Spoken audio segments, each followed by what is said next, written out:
Hi friends, ఇటు చూడండి మైదాకు ఎందుకు చూపించడం అని అనుకుంటున్నావా? అందరు ఇదే చూపిస్తారులే అనుకుంటున్నారా? ఒక విషయం చెప్పాలి. ఏంటంటే మా చెల్లె పంపించింది. మా తమ్ముడు నిన్న వాళ్ళ ఇంటికి పోతే మా చెల్లెలు ఆషాఢ మాసం మైదాకు పెట్టుకోవాలని వాళ్ళ ఇంటి దగ్గర చెట్టు ఉంటే పంపించింది అన్నట్టు.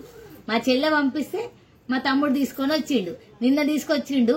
మా ఇంటికి వచ్చే వరకు ఇవ్వాలైంది అన్నట్టు. ఇదిగోండి మైదాకు. తోబుట్టువులు ఉంటే అట్లనే ఉంటది కదా, ఒకరిస్తే ఇంకొకరు తీసుకొని వచ్చిండు. ఎందుకంటే నేను పోలేదు, కొంచెం ఫీవర్ వచ్చిందంట. చిన్న వర్షం కూడా పడుతుంటే వర్షంలో తడుచుకుంటూ కూడా తెంపి పంపించింది మా చెల్లెలు. తోబుట్టువుల ప్రేమ అది అలాగూ కదా. తోబుట్టువులు, అందుకే తోబుట్టువులు ఉండాలి. మొత్తం వాళ్ళ వ్యవసాయమే కుటుంబము, మొత్తం వ్యవసాయం తప్ప ఇంకేం లేదు. వ్యవసాయం చేస్తారు, పల్లెటూర్లు ఉంటది మా చెల్లెలు. అందుకే పంపించింది మైదాకు. అందుకే చూపిస్తున్నా అన్నట్టు, పల్లెటూరు నుండి మా చెల్లెలు పంపించింది, ప్రేమగా పంపించింది అని. బాయ్.